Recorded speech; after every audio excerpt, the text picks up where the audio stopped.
everybody, welcome to Baggage Claim. I'm Katrina. And I'm Julia. This is a show about mental health in today's society. And I'm Mel, and we're going to be here every Tuesday at 9 o'clock. Tonight, you guys are going to get to know us a little bit, and we are looking forward to getting to know you. Yes. So, what are we talking about tonight? With that, I just want to add, we are not mental health professionals. If you are dealing with any feelings of hurting yourself or anything like that, please reach out to the appropriate parties, which we can provide. We'll provide in the link below as well. Yep, and anytime you guys see our videos, you will see us out here. We'll have these things available to you guys. If you do need to talk to someone serious, that's what we're going to work on tonight. We're going to start hopefully helping people get in touch with the right things. Absolutely. And with that, I think what we'll do to get started is kind of introduce myself, and I think I'll go ahead and get first. Again, my name's Katrina, and my mental health journey has kind of been going on my whole life, but it really took me being in college and having a mental breakdown to get diagnosed with severe depression. I'm sure a lot of people can relate to that, to be honest with you. College is really stressful, and it was really stressful for me. So from there, I struggled, finding medications and therapies and things that worked for me. And it wasn't until my late 20s that I was diagnosed with bipolar disorder 2. When that happened, it really kind of brought a lot of things together about like my life and when I was a kid and things I did and actions I took and, having manic episodes. So it was just really eye-opening and really helped me journey, to find the right path and find the right medication and things like that. That's still ongoing. So we can talk about that further later. Of course, my dogs would decide to make now the moment that they introduce themselves as loudly as possible. And that's because it's my turn and I am Mel. And you'll hear those guys occasionally because they always choose the absolute worst possible times to do that. Thank you. Yeah.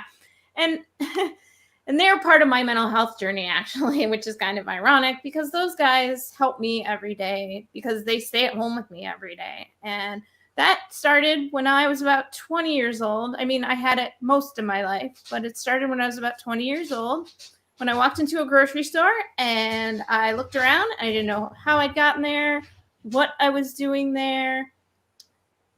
I was having a panic attack, except I didn't know it was a panic attack because nobody had ever explained that to me. And most of the people around me told me that needing to talk to somebody or feeling that way was, not okay and made me a weak person. And so, and I also lived in a really, really rural area of America where we didn't have a whole lot to choose from in the way of medicine. So it wasn't as if someone was not reinforcing their negative attitude towards mental health. And I'm Julia again, and I've battled mental health issues since my early teens. My first deep depression hit when I was in 8th grade. Unsure of what was happening, I just knew that I must be doing something wrong or something bad. Because of that, I didn't tell anyone or ask anyone for help.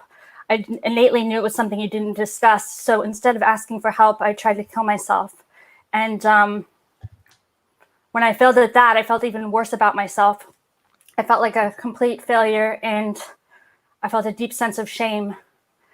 Because of that shame, I didn't tell anyone that I tried to commit suicide. I kept that deep secret buried inside me. And it would be many, many years before I would get any real help. Fast forward a couple decades and a few trips to the psychiatric ward, and I was finally diagnosed with bipolar 1. I was put on medication, started therapy, and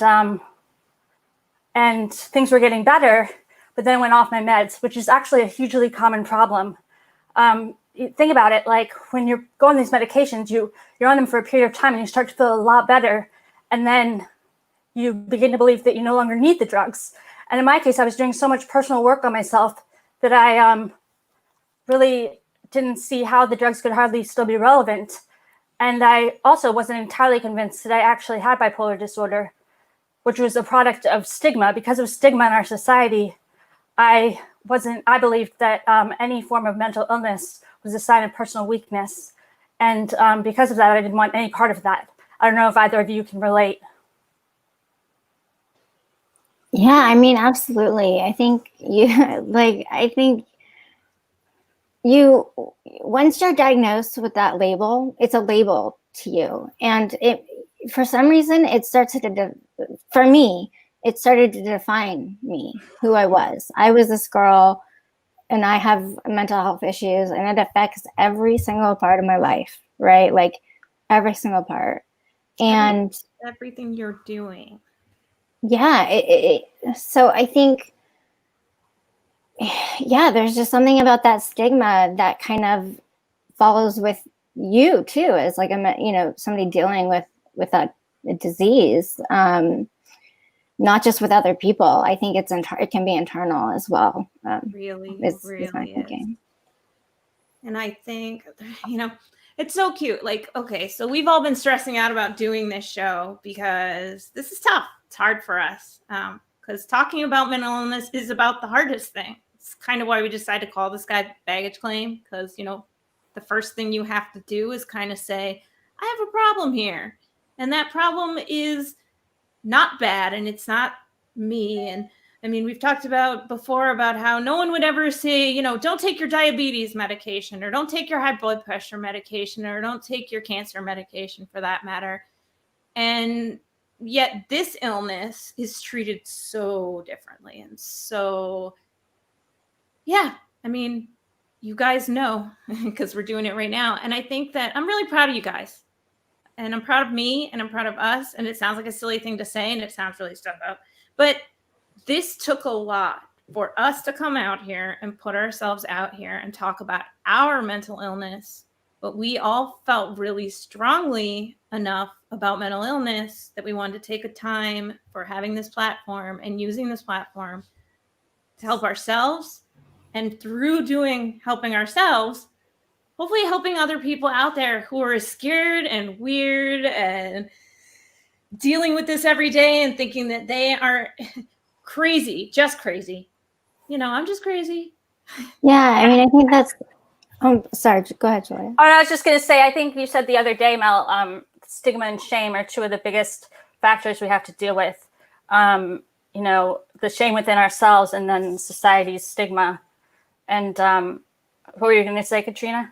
I was just going to say, like, honestly, I can't remember, but it had to do with what Mel said and stigma and how it was a perfect correlation between the two. Right I remember.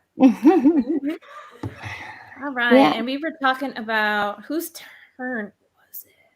We were talking about, I mean, I think that, like, honestly, if you talk about stigma, I really want to talk about that a little bit more if we can. And in the workplace, right? We've all been in jobs or try to keep jobs. And, I actually eventually learned, like, kind of later on in my late 20s, where I just didn't give it anymore. And I was really open and honest with my coworkers and my boss about what was going on. Like, I didn't feel like I could get through the job unless I did that. I was lucky enough that I was in a situation where I felt comfortable to do that. And it was only in one job that I felt comfortable to do that. But I'd love to kind of get your guys' thoughts on living with this in the workplace and the stigma of it and maybe hiding it. I think you guys have more experience, and I definitely want to, because I know that Julia has had, you guys both, we've had this talk because it was like a big part of why we talked about doing this. And my biggest thing about it, as someone who is disabled now and I don't get a job, but we define each other and we define a lot of what we do in our lives by our jobs. It's like the first or second thing that someone asks you is, what's your name? What do you do? What do you do? I stayed home and take care of myself. Oh, you must be fill in the blank. I mean, everybody, stigma. Oh, that woman stays at home and takes care of herself. How dare she? And then so you've got two things. So it's like, I can't talk about it at work and I might get stigmatized at work for being mentally ill. but I don't have a job right now, and that makes me weird too. So it goes in a circle, the shame and the stigma and the shame and the shame and the stigma. And because it's being reinforced everywhere we are, what happens? We start to beat ourselves up over something that is literally like a medical condition. But Julia, you always say it's everybody has mental health, right? Mental health is universal. Right. We all have a brain. Stigma is not. Stigma is rooted in fear. Mental yes, health talk is about rooted this a little more. Yes. I mean, I just think stigma is rooted in nothing but fear. We fear what we don't understand, and people don't understand mental health. Although I think that we are living in the beginning stages of a very exciting time right now, because I think that more and more is being studied and understood about mental health every day. And although there is still stigma, I see it lessening, and I see the openness coming. A lot of I don't know what you guys think about this, but I see a lot of doors being opened by people on social media being willing to talk about their experiences with depression, anxiety, bipolar disorder, any panic attacks, anything. I see people really bearing their souls on social media and helping others through that door. Such a great point too. Yeah, I mean, I completely agree. I guess that's one good thing we can say about social media, right? Is it's opened that door of communication and community, because I don't think you had a place to go for that before. No, not to just talk to and find your peers, find your people. Yeah. Because you guys talk to me about group. Okay, so can we talk a little bit about some group treatment stuff that you guys have talked to me about? Or yeah. And the reason I want to talk about this is because, like, what if you don't buy into the group that you're in? What if it's something that makes you uncomfortable? You might have to find a group. So, what's the group that you find? Well, maybe the internet. But you guys, is it okay if we talk a little bit about that experience, maybe? Yeah, but actually, Mel, I think that's like such a good way to put it. It's like some people don't always fit into that group. So, I did go to treatment over like an 8-week period of time as outpatient treatment. As a time where I was just I told myself I couldn't do it anymore and I needed help, and I went and I tried to get that help. And you learn all these things in treatment. And what the treatment I went to was basically cognitive behavioral therapy treatment, so CBT, which we can definitely talk about on a later episode. I know we will. But it was hard to get into the groove of that group, right? And to say it, like, Julia and I met in treatment. So the only person that I really could relate to, and I'm obviously still talking to, is Julia. That group didn't do anything for me. I know that's not the way it always is. I know people go to treatment and they find help and they get what they need. But sometimes those resources or the ways that these treatment centers are maybe working are what I would call old school. Yes. If that would make sense. Yes. I think that's a perfect way to put it, because they're sort of treating everybody with one, we're looking at everyone through one lens and we're treating it this exact way. And it's like, no, because any specific support group of people is going to need to find their group of people that works for them in their treatment, because some of us, we all deal with mental illness. I don't care. I mean, some of us may be on the same medications, but that doesn't mean that our mental health is the same. It doesn't mean that mental health medication is treating me the same way it's treating you. The the medication that I have today might make me I've had medications, nightmares. Just like I can't wake myself up from it, nightmare. And it's like, I think we mentioned medication. Maybe I'll get to that portion now. I love to hear from Julia, but I just wanted to add to a point of I think that's why CBT therapy is it's so common in America. It's probably one of the most common ways to find treatment. Doesn't work for everybody, right? Everybody is so different. And the best thing sorry, Julia, the best thing that I'll add, that I ever found out of therapy was just sitting and listening to other people talk, because that's when you get the aha moments. Oh my God, yeah, wait, I went through that, but you experienced it completely different and you have a completely different outlook on it. whoa, like that can be mind blowing, right? Is that group dynamic? Yeah, Julia. Yeah, Definitely, so I agree with that group dynamic. That seeing something through someone else's eyes can be so therapeutic, and having that sense of empathy, that shared empathy. But I've definitely been in treatment. I've been in all sorts of treatments, from hospitalizations to inpatient to outpatient to every kind of treatment. If you have any questions about treatment, I'm your gal.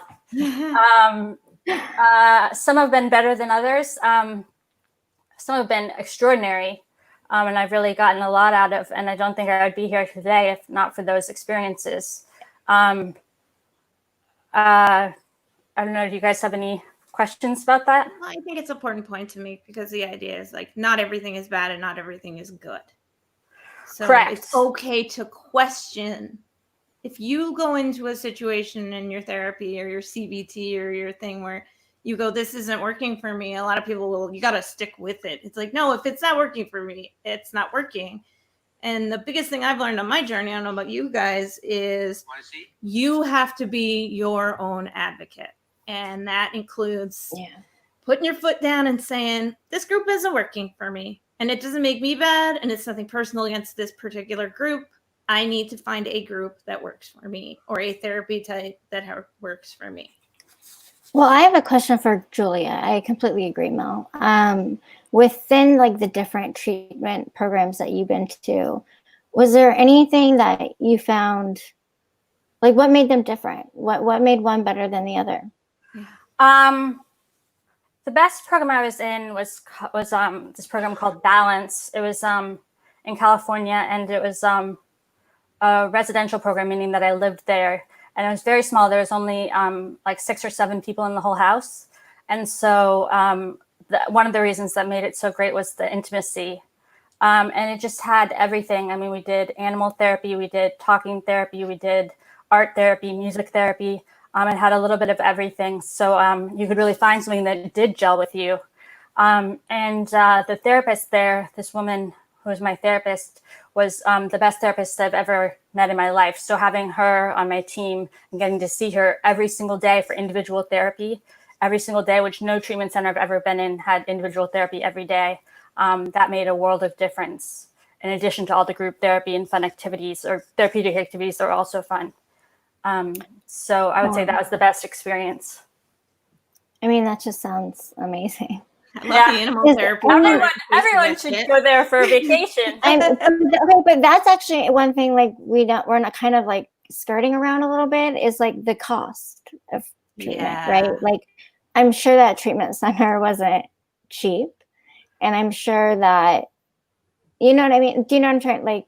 It was very expensive. Luckily, it was covered by my insurance. But I have excellent insurance. That was I'm very blessed in that regard.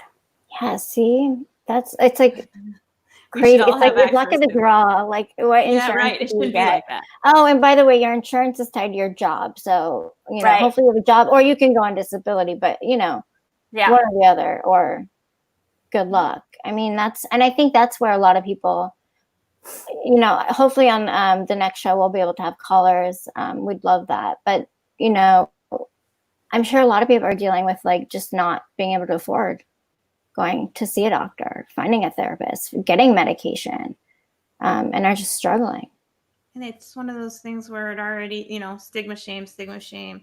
Well, now I get in this cycle and I can't get help. Well, maybe I don't deserve help. Well, maybe help wasn't meant for me because I'm too broken for help. It perpetuates the thing. I'm not good enough. And really, it all comes back. Like you said, it's tied to my job, which is tied to my identity in our society a little too much. And all of a sudden, there's a whole community of us not getting the help we need and thinking that that's okay.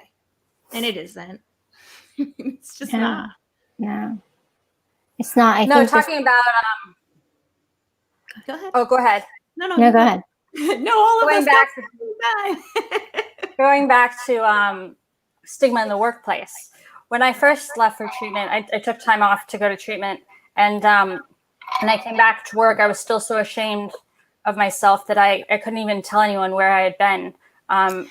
I couldn't even tell my best friends where I'd been. I just finally I just looked at them and said, after like weeks of being back, I found it was just like, I have bipolar disorder, like really quickly, as fast as I could, because I couldn't even bear to say it. And I couldn't tell anyone at work. And then luckily over the next couple of years, or not luckily, but gradually over the next couple of years, I got more comfortable with who I was, and that this was a part of me. It didn't define me, but it was a part of who I am. And it's nothing that I need to be ashamed of. And I'm still a strong person. I'm not weak because of this. This doesn't mean that I'm weak. And I started opening up to more and more people. And then I would occasionally have to take more time off to go back to like an outpatient program or something like that. When I got, I had a fit of depression or something like that, I would leave work for like a month and go do that. And more and more people knew. And then it got to the point where I could no longer keep taking time off. I had to leave my job, at which point I had to just leave my insurance, my great insurance, and start paying for my own insurance, which is exorbitant, but I have to have it. I mean, there's no option. We have to have insurance. So I don't know what you guys' thoughts are on that, as far as like what you've done. I don't know, with the workplace and insurance or leaving work. Can you, real quick, I just want to, like, what were you paying per month? Because I was paying like $1,000 out west. I was in a state where I could not afford, but like, so where I'm from on the East Coast, you can't get insurance basically unless you have a job. And because of state law, they've made it so that, our state didn't accept the Medicaid expansion, the Medicare expansion. So the exponential increase, like, so on the exchanges, it's like $5,000 instead. So I'm on the West Coast and it's affordable, kinda. I mean, $1,000, come on. Like, but it's a so you get in system. that situation. Like, yeah, it's totally a broken system. To be honest with you, I think it's the thing that like angers me the most about, more than like how much one of my drug payments is, more than like finding doctors. The fact that healthcare is tied to a job is the most ridiculous thing. It makes me more angry than anything. I recently left a job and had to get healthcare on my own. And I just couldn't believe the process and how much it costs. I mean, it's unbelievable. And that's just for the month to month. Just for a month. Yeah, not your co-payments, not anything on top of that, not your medications, nothing. Yeah. And I know other people out there know exactly what we are talking about. But what do you guys, I kind of want to change it a little bit if we can. Like, how are you guys feeling and dealing with what's going on in society today? Like, is it affecting you? You're in the situation we're in right now? Yeah. Trying to situation. Very stupid. I've definitely struggled with depression throughout this situation. It's definitely been something that I've been desperately trying to keep at bay, but it's nipping at my heels. I don't know about you, Mel, but it's something I'm dealing with on a day-to-day basis, as far as, not wanting to get out of bed in the morning, not wanting to walk my dog, not having much energy for anything, really. Just feeling very overwhelmed and sad. Yeah, I completely agree with that. And what's kind of really frustrating is sort of where we've been marginalized now, where it's like, okay, well, it turns out people with underlying health conditions are totally expendable and it's okay. So if I am sick with some disease, then, I'm in that acceptable loss category. And that certainly doesn't help your mental health either. Because, like, I don't spend enough of my time in not getting up in the morning thinking about how, like, I can't do this and I can't feel this and I can't work at this thing anymore. And I miss my job. I worked with kids. I loved it. It was one of my favorite things in the world. I coached soccer. I did daycare. We'll talk more on some other shows about, like, moms and teachers and dads and kids and healthcare. And that was a passion of mine, and I can't do it. I can't chase them anymore. And so it's not like I didn't even like my job. Some people like get tied into their thing. I loved my job. It was a nonprofit job. I loved it. I look forward to seeing those kids every day. Used to joke that I love working with kids because they're supposed to act that way. Like, you get really, I don't know, it's been a loss for me too. And then you get in a situation like this where it's like, oh, look at you, sweetheart. You fall right into the category of it's okay because you had an underlying health condition. Okay, thanks. You're really helping my mental health situation. Really cool. What about you, Katrina, though? You asked the question. I want to hear how you're dealing. Well, I think not well, right? Like I've had rapid cycling, manic episodes, depression episodes.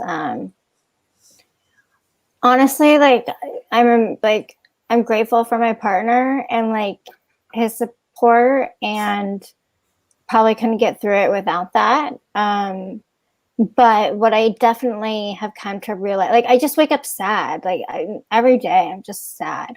I don't know if it's like a chemical thing. I don't know if it's, really mentally happening. Like I get confused about that a lot as well, chemical versus like reality of things. So it's hard. And I think I was talking to Julia about this the other day, and I think Mel, it's just like right now I don't have a therapist. Like I just need to be able to like talk to somebody and, not have to like bombard my friends all the time, or, my husband with everything. Like I just need to be able to sit down and talk. But with that, finding a therapist, which I did, it's like 10 weeks to go see that therapist. It's like at that point, like what's the point? And I'm sure like many people have dealt with that in the mental health care world of like trying to get an appointment to see somebody. Like you're like feel like you're dying now and you need help now, especially in a lot of like severe cases, and you can't see anybody. It's really kind of crazy. Literally crazy. I know. Yeah, Steve, right? And then again, it's like it's not you, and it isn't the chemical. I mean, it is the chemical thing, but it's a piece. It's a piece of a bigger problem. I'm the same way, like the sad thing, totally. It's like, if nobody else cares, then, sigh. I mean, what's the point? Because you need an objective perspective, because you need somebody who's not in your head all the time and not in your DMs all the time and not in your, kitchen making dinner with you. And those are wonderful things. And I too have I would not be here. I mean, I almost wouldn't have started my journey without it. Cause one day I woke up and I was like really having a bad time. And he was like, you really need to get help. And I was like, yeah, I really do. And that was how I actually got to know what was wrong with me at all. It was much, much later from even having that initial sort of panic attack. Cause here's your diagnosis of anxiety disorder and send you on your way. But it's, you need to hear it from somebody who's just going to give you the things that help you manage it. And that's like where you can hope to get to on your journey is I'm going to learn how to manage this. I know it's a part of me. I know it's my thing, but just like my high blood pressure and my cholesterol and my other thing, I can learn to manage it. And exactly. And it's not to say that like friends aren't great and like partners aren't great, but I think you're right. Like there is something about having somebody that's not in the picture and who knows you, to kind of give you, a way to kind of look forward. Yeah, an impartial sounding board, and a person who's actually very skilled though as well, like impartial and very skilled sounding board to just bounce all your feelings and ideas off of. Yeah, because absolutely. those people, they know things like, okay, so because we're hyper vigilant and hyper anxious, we're also kind of like our intelligence sometimes needs to be stimulated because of that, because it's like, I'm not buying your work. I don't need a bunch of hooey. I don't need snake oil. I need like a real answer to why this is happening. And so then you get a therapist and they're like, well, the real reason that this is happening is because you think this way because this person told you to think that way. And that's why. And you go, oh crap. And like you said, aha moments, breakthroughs.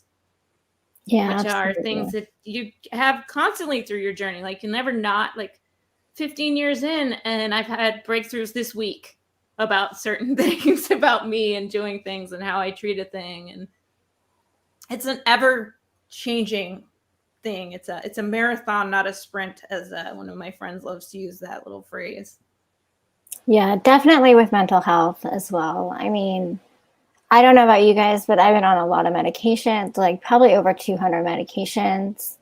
And like navigating that road too is like, you know, the therapist kind of can give you like the hope and like talk about through, you know, things objectively. But like if you go to see your doctor and they put you on meds and it doesn't help, it can be one of the most frustrating things, I think, to struggle and go through.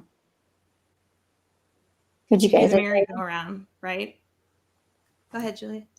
Oh yeah, I mean, I agree. I haven't been on 200 medications, I don't think, but I've been on a fair few. Like 189, would you say? Yeah, exactly.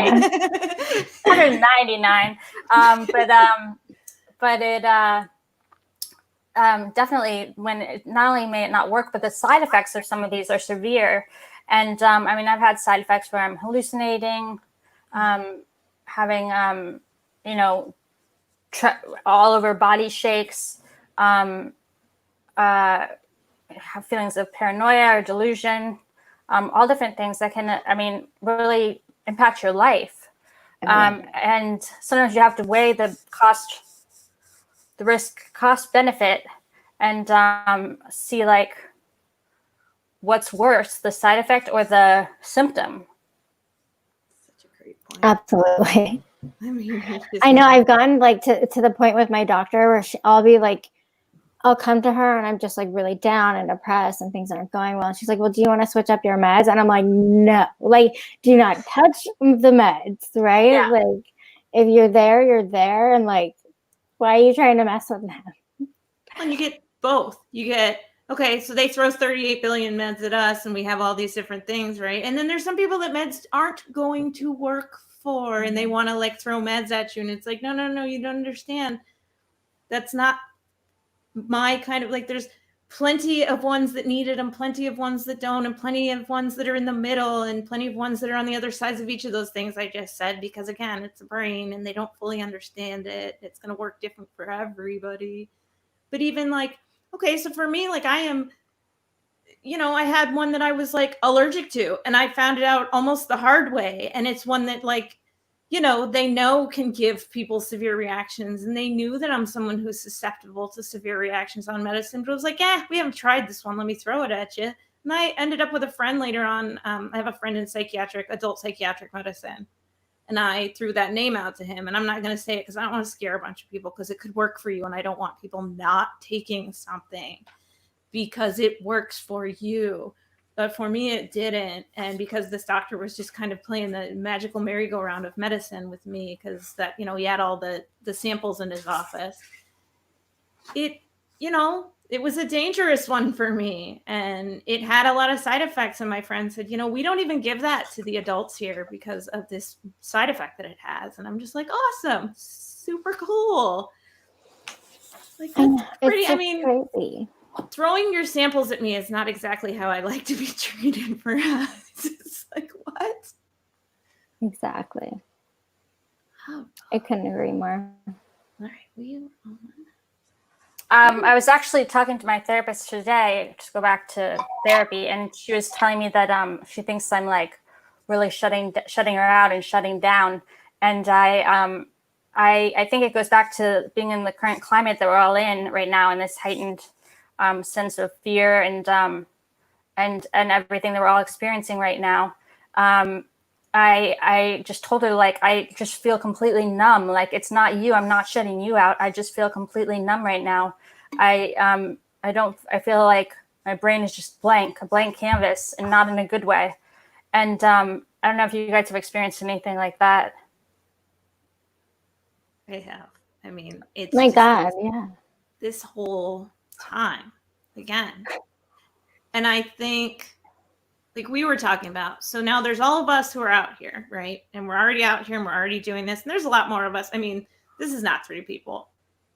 We know people in our life who are dealing with this, and we are 3 people.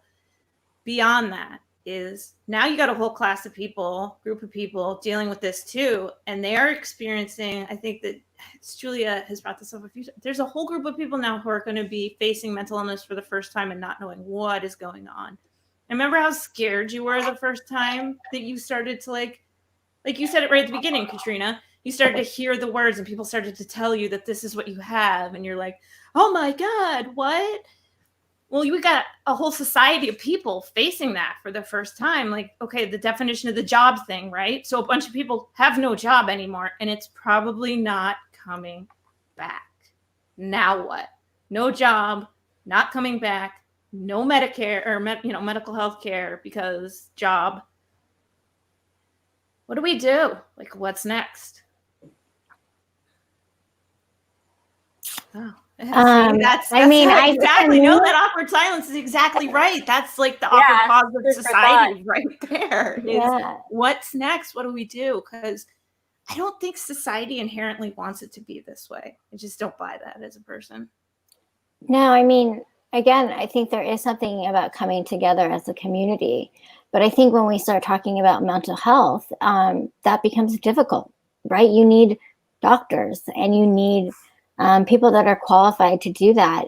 And right now they're in a system that isn't made for people unless you're productive in society. And they're trying to. Like, medical health professionals aren't being given the best chance that they can be given to help us. Like, I bet there's medical health professionals out there right now that want to help, and they are set up poorly because their state's this or that or whatever all else. And so I think hopefully sometime down the road, and I know a few in my world, we'll get some actual medical health care professionals on here to talk to us and to you guys out there who are joining us for the first time, which we greatly appreciate. It's fun, like, to finally get to a place where you can actually start to reach out and reach back. And there's a lot of learning to be had there. So. Yeah, and it's therapeutic to talk about it. So we appreciate you guys being here. And again, like next episode in the future, we hope to have people on. You can come on anonymously and just talk about kind of what you're going through right now and what's affecting your life. And if you are out there and you're medical healthcare professional, know somebody that is really great and is willing to talk to us, let us know. I mean, you can contact us. You can just click the links, jump in, contact us. We'd love to talk to someone on here. I mean, I always love learning more, so I'm happy to just kind of get that in. Maybe we figure out another way that we didn't know to look for the help that we need. Yeah. Well, I think actually I agreed, but what's like a way you guys are getting through right now besides talking to a therapist? Like what are you guys, what's working for you? My dog. Yes. My emotional support animal. What kind of dog do you have? She's a Weimaraner German Shorthair Pointer mix. She definitely saved my life. I know animals, a lot of people probably have that experience. But I was, when I went off my medications, I started hearing voices and I got very paranoid and delusional within a few months. And I started believing that the world wasn't real, that it was some like elaborate hoax designed just to study me. And I believed that bad men were following me and they were watching my every move. And one day the voices started telling me that I had to kill myself and that there was no other option, no other way. I had to end my life. And I was starting to go through with it when suddenly I thought of this precious puppy that I just rescued. And I thought, how could I leave her? And I realized I couldn't, but we had to get away from the voices and away from these bad men. And so I scooped up my puppy and we hit the streets and we went on the run. I thought we could hide out there. And we went on the run and were homeless for 14 days until we were finally found. During that time, I was listed as a missing person. And when we were finally found, the whole time we were out there, I had to take care of her, and looking after her and making sure that she was safe is really what saved me, because I had to take care of myself by extension. Otherwise, I don't know what would have become of me. And when we were finally found, I was hospitalized and reintroduced to my medications and put in treatment for, I was in treatment for like 6 months after that. And really, like, she saved my life. And now she's very healthy and she's very happy, and she's about to turn 3. So it's been a couple of years since then. That's my baby girl. Wow. That's perfect though, because you know you're in there, and then you have those moments, but it does take a lifeline. Gosh, you're so right. I mean, I've had some brain surgeries as part of, sort of the things that have gone on. I'll get into that some other time because it's a bigger story. But definitely my rescue dog. I would tell people all the time, I was like, I don't know who rescued who here. It's kind of a even exchange right here. And exactly. But it does. I loved when you were talking about the place that you were in treatment and they had animals. We have a location around here where a gentleman who came from a background, similar ideas, paranoid schizophrenia, and he went and started helping abused animals on a farm. It's called Saved by the Barn. Oh. It's a local. Yeah, right. Yeah. And it was really funny. My husband turned me on to it, and he was like, this guy became a vegan because of this, because he had seen all of these animals that were abused, and he related to them so dearly, and he created this whole animal rescue farm to help people recover. And what a great idea, because, animals do enrich us. There's a reason why we have support animals, from emotional to actual physical support animals, where, I have a friend online that she could live without her service dog. He helps her dress. He helps her stay upright. He knows how to basically resuscitate her or lay on her so that she doesn't hurt herself when she's having a seizure. They're remarkable, and it helps. That's awesome. I would love to shake that dog's paw. She would love that. She helped. I'm so glad. Her giant paw. Yeah. Just because, if we didn't start this journey, we wouldn't know each other either. And I try and that's what you take out of it each time. That's what you learn to pick up, is okay, if I have to do all this crappy things to get myself better, but I also get to meet other people that are amazing and that teach me about getting better all the time. And I don't know, we talked about opening up this whole time, right? And breaking the stigma and breaking those things. Doing that opens you up to this whole world of human beings. People that can be your friends and family, like the real friends and family, not sort of what you're assigned at birth and may or may not agree with, you trying to help yourself or others. That's my extra 2 cents. I mean, I couldn't agree more about the dog. I got a dog, Puka, when I was in college, right when I was going through my complete crisis. And she definitely saved my life. And it is that taking care of something, right? Now it's not just me anymore. There's somebody else. And I think that's also why I want to talk about mental health, and I want to talk about that I'm bipolar, and I have severe depression disorder as well. I want to talk about these things because we should be talking about these things. If you have this and if you're going through this, it's too much to keep it in, it's really true vulnerability. Oh, sorry. No, I was just going to say, because both of you guys, it's not the same, but you guys have bipolar diagnosis. I'm post-traumatic stress disorder, so I don't have the same thing. So, Minnie, give Mel the explain I'm 5 tour of bipolar disorder real quick. Well, it's really hard. Or your version. Remember, we're talking about our version. That's all we different for everybody, right? And I think version. Yeah. Well, I go through rapid cycling manic depressive episodes. There are times I'll have mania for, a couple days, but it won't last more than that.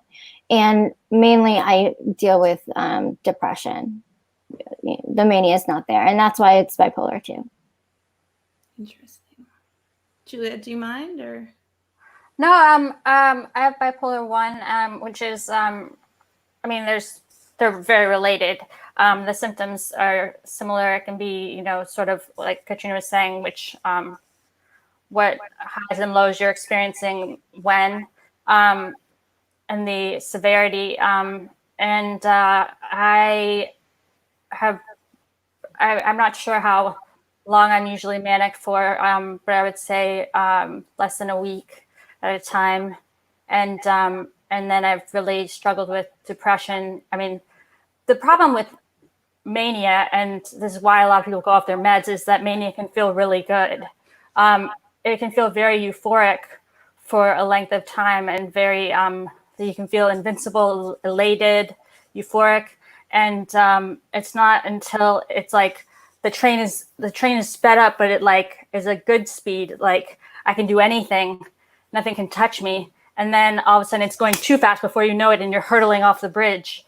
And then that's when mania can be really, really scary, and can be just as bad as depression, for lack of a better word. And the thing I've struggled with the most is when I'm depressed, I get very suicidal, as you heard from me this evening. So that's something that that I don't know if that comes up for me, if it's part of being bipolar, if it's just part of me personally, part of my life experience, part of where I go with it. But that's been my biggest hurdle, is that suicidality, and the fact that I will actually make that attempt, and that can be really scary, of course. And I think that we will probably in the future, because this is a big one, and that's like a whole episode. That's and that's probably an episode that we want to get a professional on with us. But I think it's really important that we start talking about it, because the misconceptions behind suicide are so far reaching, where people get it in their head that they have it all figured out, and they don't, and they couldn't possibly, and they don't understand it all, and the kinds of treatments that are out there to sort of throw at that, and how much it takes to talk about it and be able to be open about something like on the level of that. I mean, I was just so happy. You guys are like, you're awesome. Like, we're doing these things and they help us and help other people. I was agoraphobic. That was why I had to go get, and for people who don't know what that means, when you get anxiety as bad as I was getting anxiety when I went and got help, you don't want to leave your house at all. Like, I don't want to go outside. I can't. If I walk out the front door, I will get literally there was a show on like network television once upon a time called like 10,000 Ways to Die. And I was thinking those in my head every time I thought about leaving the house. That was what it was like. It was literally like a beam is going to fall on me and lightning is just the most like overhype, like where you're in. So you're so like afraid to go out. And I still, if I try to, like, anytime, I love traveling. I love it. I go to Ren Fair 8 weeks out of the year when it's not like this. And every time I get up to the door, I'm like, I can't do it. I mean, I still have to fight with that every time, even if it's somewhere I love going. So my friends are there and my family's there, and it doesn't matter. Go to the market. Oh my God, but that's what it does to you. So it's crazy. You're not crazy. They love to label us crazy. We're not crazy. We're mentally ill. And that isn't who we are. That's what we're dealing with. Everyone's dealing with something. Right. All right. Yeah. Gosh, well, and that's the other thing I was thinking about this for you guys, is that this is going to be exhausting. Like, everyone's going to go like pass out, have, a good sleep tonight because of talking about this. Yeah, it is draining, but it's therapeutic too, I think, as Katrina was saying. Yeah, it just helps to chat and talk talk it through, you know? Mm-hmm. Well, yeah. I mean, what, You know, if what you're we're doing is a microcosm of what. Yeah, and if you're struggling with the same issues, you know, please subscribe, hit like if you like it, and please follow our journey. Like, we're just going to continue talking about mental health and our struggles and how we've gotten through, and bring other people on. So we hope you can join us and follow us along. Okay, is it my turn? Because It's whose ever turn it wants to. I'm just so happy that we could do this and that we have a platform for this. And I'm glad for the people. Thank you guys for joining us tonight and being a part of this. This is a brand new night, a brand new show. It was something we floated out there, and there was a really strong, yeah, we want to have that talk. And then it was like, who wants to talk about it out loud? And it was like, I guess us three will. And not in a bad way. I just think it's great because it's a challenge for us, and that makes it that much more important because we're sharing our journey. We're also sharing our experience with people out there who may be brand new at this. And experience is, I mean, I can't give you guys any advice, but I can lend you my experience. I have a lot of it, and I'd rather use it for good than sitting in bed and being sad. I agree. And like I was talking about before with like those aha moments, we definitely want more of those, right? So like, please follow us along, join in, comment. Next show, we'll definitely be having people on, hopefully, to kind of talk. And just, yeah, we're here to talk about mental health. We wanted you guys to get to know us tonight. We wanted to open up first because you can't ask somebody else to do something that you're not willing to sort of put yourself out there and do now. So if you guys are out there and you enjoy this and you want to share it with your friends or just join us next time, Tuesdays at 9. We're going to be doing this Tuesdays at 9. Thank you, Mel. You're very welcome. Thank you. Thank you all for being here. It's great. It's great for us to be here. So thank you for joining us in this journey. Does anybody out there have any questions or anything? Thank you, Ray's Realty. Thanks to all of you guys for hanging out. We appreciate you guys. But if you have any questions, feel free to write them in the Insurance chat. companies pay for one treatment a year, as many as you need. It really depends on your insurance. Good question. As far as like what your copay is and your deductible and all that. So there's no one size fits all answer to that, in my opinion. Do you guys feel any differently? Insurance is a tough one. Yeah, it varies. Okay, so my plain old care, it's twice a month, and that I think I have an inpatient treatment for it's a week minimum. Like it's got a time running on it. You know what I mean? It's like 4 or 6 weeks. Yeah. Now, in fairness, I have a wonderful government healthcare plan that should be extended to everybody because of my disabilities, but I only earned it because of my disabilities, and I don't think that's fair. And I would love to see everybody on the same system that I'm on because it would make it much more accessible to others like me, because it is a pretty good starter. We'll call it a decent foundation for going forward to treat people. I'm lucky enough to have it. I pay reasonable amounts for it. I wish that everyone was allowed to have it too, because you just need to turn it on. That's all I'm going to say about that. Flip a switch. It goes with the number we were assigned at birth. But our neighbors aren't letting us down. I think our system is letting everybody down. The system is letting everybody down, not just mental health. That's such a great point. Childcare, healthcare. I think we need to take better care of each other. Hopefully that's ultimately our, goals here, is to try and little pieces that help pull a bigger picture together. And maybe all of us can come together and start doing that, because, Absolutely.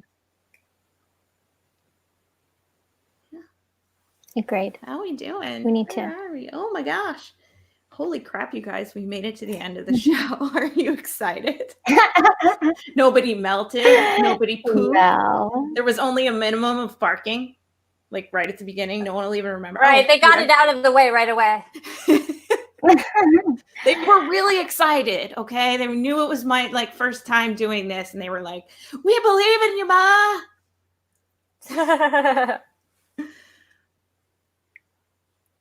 Oh, Yeah, thank I you. think That's so so. nice. Thank you. Tell Yeah, your friends. thank you. Help us out. Join us again because I mean, Next week, Tuesday at 9 there you Eastern go. time. See, you're good. Press like, subscribe. What else?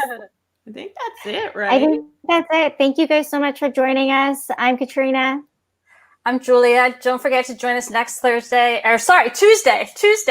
at 9 p.m. and have a great night, everyone. She was testing you. Have a good night, guys. I'm Mel. Thanks for joining us. Bye.